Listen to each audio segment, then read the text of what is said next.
At 95, Clint Eastwood finally spoke about Inger Stevens, offering reflections shaped by a lifetime of experience, loss, and introspection.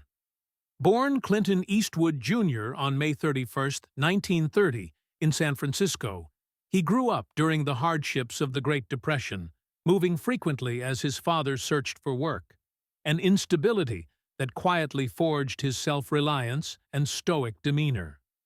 Not groomed for stardom, Eastwood was tall, lean, and soft-spoken, coming of age without the polish of a traditional Hollywood leading man.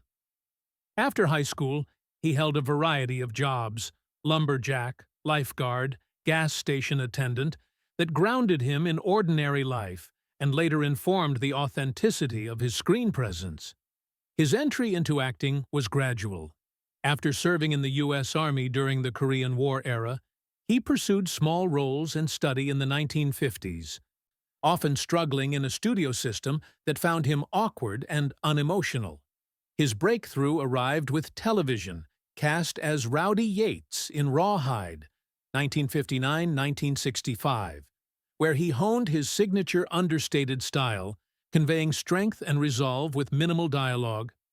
International fame followed in the mid-1960s through Sergio Leone's Man with No Name trilogy, A Fistful of Dollars, 1964, For a Few Dollars More, 1965, and The Good, the Bad, and the Ugly, 1966, redefining the Western and turning Eastwood into a global icon of a grittier, morally ambiguous masculinity. In the 1970s, he solidified that persona with Dirty Harry, 1971, embodying societal frustrations with crime and authority and demonstrating a fearless willingness to explore complex, polarizing roles. By the early 1970s, Eastwood had also become a director, earning respect for a disciplined, efficient, and personal approach marked by long takes, minimal rehearsal, and naturalistic performances. Films like Unforgiven, 1992, Mystic River, 2003, Million Dollar Baby, 2004, and The Mule, 2018, reflected themes of aging, regret, redemption, and moral consequence, revealing a filmmaker attuned to human complexity. His personal life, equally intricate, included a long marriage to Maggie Johnson from 1953 to 1984, producing 2 children, Kyle and Allison, alongside relationships with Roxanne Tunis, Sandra Locke, Jazzaline Reeves, Francis Fisher, and later marriage to Dana Ruiz, with whom he had daughter Morgan, resulting in a sprawling, often private family legacy that mirrored the intensity and independence of his public persona. In his later years, Eastwood finally addressed one of the most haunting figures of his early career, actress Inger Stevens, with quiet empathy rather than sensationalism. He recalled her as deeply misunderstood, noting that while audiences saw her beauty, they rarely recognized her intelligence, thoughtfulness, and emotional depth. Eastwood acknowledged the contrast between her public persona and private struggles, noting a quiet sadness that, in an era when mental health was rarely discussed, went largely unseen.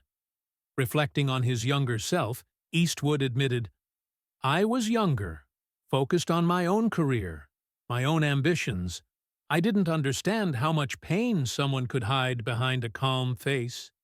Recognizing both his own limitations and the culture that overlooked suffering in favor of glamour. Stevens's tragic death in 1970 left an indelible mark on him, shaping his understanding of unseen struggles and influencing the moral complexity in his films, which often explore loneliness, conscience, and internal conflict. Now, with the clarity of age, Eastwood speaks not in regret, but in tribute, emphasizing that Stevens was talented, sensitive, and thoughtful in a world that failed to protect people like her. He frames her life not as a cautionary tale, but as a reminder to recognize the hidden battles others face, concluding, "You get older, and you realize how little you really knew back then. All you can do is remember and try to be more aware while you still can." In speaking at last about Inger Stevens, Clint Eastwood offers not scandal or revelation, but the rarest of reflections. Quiet, enduring empathy from a man whose life and work have always been defined by observation, understanding, and an unwavering respect for human complexity.